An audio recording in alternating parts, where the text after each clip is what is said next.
Hello, everyone. My name is Brooke. I'm the founder of My LA Therapy, and this is important things to look for in a therapist. The first thing that we're going to talk about today is that your therapist embodies a presence that you would strive to emulate yourself. So I know many years ago when I was in therapy, I had a therapist, and she was smart and she was okay, but it was like I felt like she was very rigid in the way that she held herself and kind of cold in certain ways and restrained. And that wasn't really kind of who I strived to be or do strive to be.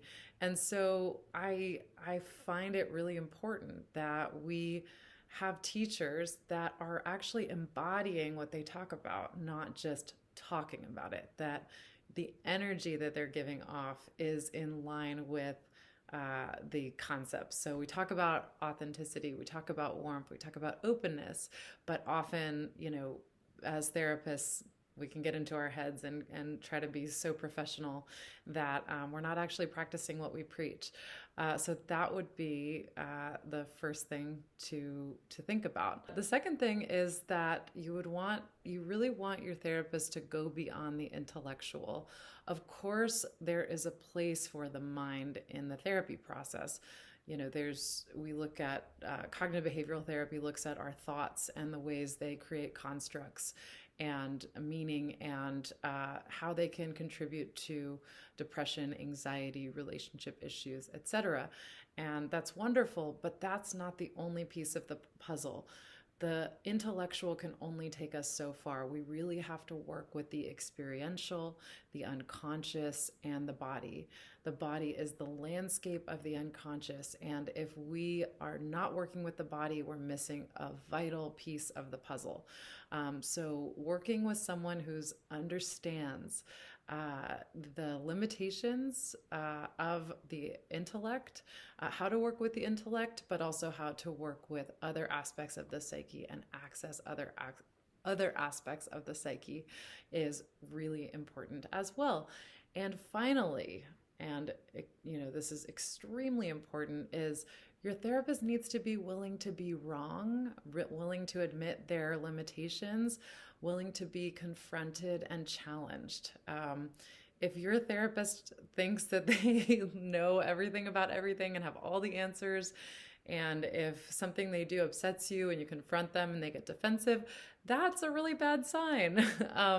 We as therapists really need to be constantly learning and growing ourselves and humbly acknowledging that we don't have all the answers. We have life experience, we have skills, we have training, but the therapy process is a collaboration and it's a dialogue between two people who both have incredible wisdom and insight. And we want to be careful not to get too much into the kind of like guru culture where the therapist has all the answers, and instead of teaching a person to fish, we give the person a fish. It's like, I have the answers and let me bestow my wisdom upon you.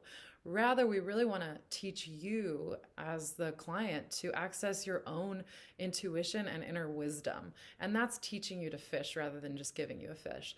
So if a therapist isn't willing to have some humility, be challenged, be willing to apologize if they've said something or done something that hurt you, or be willing to collaborate about what's not working in a relationship, then that's probably not the best fit. You really want to find someone where if they do, there's been so many times where a client has told me that some of the most important parts of our work together were when something I said hurt them or landed the wrong way, and they were able to share that with me.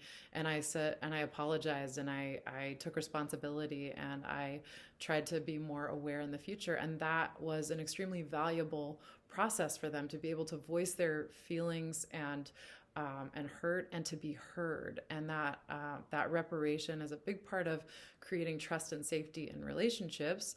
And when we create that in the therapeutic relationship, we can begin to carry that into our other relationships, that same kind of safety and ability to express our needs and feelings, and make sure that people in our lives care about them and are receptive to them. If you have any questions, our website is mylatherapy.com and our handle is @mylatherapy.